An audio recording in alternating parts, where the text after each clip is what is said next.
সুমন, শিক্ষার্থীদের মানসিক স্বাস্থ্যের উন্নয়নে কি ধরনের কাজ চলছে এই ব্যাপারে বিস্তারিত জানাবেন আমাদের।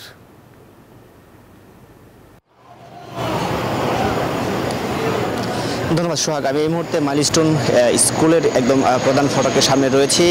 আপনারা জানেন সেই বিমান দুর্ঘটনার পর এখন পর্যন্ত এখানে যারা নিহত হয়েছেন তাদের যে পরিবার বা যারা এই ঘটনা দেখেছেন বা স্কুলের অন্যান্য শিক্ষার্থীরা তারা সবাই কিন্তু ট্রমার মধ্যে রয়েছে। অনেকের সাথে আমরা কথা বলেছি, তারা বলছেন, শিক্ষার্থীরা বলছেন এখনও বিমান উড়ে গেলেও, আকাশ দিয়ে উড়ে গেলে তারা ভয় পান। পাশাপাশি রাতে যখন ঘুমোতে যান তখন আকাশে মেঘের গর্জনেও তারা কিন্তু আতঙ্কিত হয়ে ওঠেন। ফলে এই যে মানসিক স্বাস্থ্যের যে একটা ব্যাপক পরিবর্তন ঘটেছে সেটির উন্নয়নের জন্য কিন্তু কাজ করছে এই স্কুল কর্তৃপক্ষ। কাউন্সিলিংয়ের ব্যবস্থা করেছে, পাশাপাশি বিমান বাহিনী কর্তৃপক্ষও কয়েকদিন যাবৎ এই কাউন্সিলিংয়ের ব্যবস্থা করেছে। শুধুমাত্র যে শিক্ষার্থী সেটি নয়, আমরা যেমনটি দেখেছি অভিভাবকদেরও এই কাউন্সিলিংয়ের আওতায় আনা হয়েছে বা তাদেরকেও বিভিন্নভাবে বিভিন্ন পরামর্শ দেয়া হচ্ছে। বা যারা আহত হয়েছেন, ছোট আকারে আহত হয়েছেন, তাদেরও প্রাথমিক চিকিৎসা দেওয়া হচ্ছে বিমান বাহিনীর পক্ষ থেকে। এবং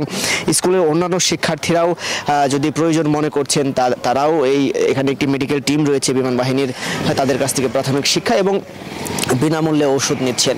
পাশাপাশি আপনারা জানেন আগামী রবিবার থেকে এই মাইলস্টোন স্কুলে শিক্ষা কার্যক্রম শুরু হবে। শিক্ষার্থীরা এই ক্লাসরুমে প্রবেশ করবে। ফলে সেই জায়গায় দ্রুত সময়ের মধ্যে তাদের এই মানসিক স্বাস্থ্যের উন্নয়নের জন্য এবং লেখাপড়ায় আবার মনোযোগী করার জন্য এই কাউন্সিলিংয়ের কাজটি চলছে।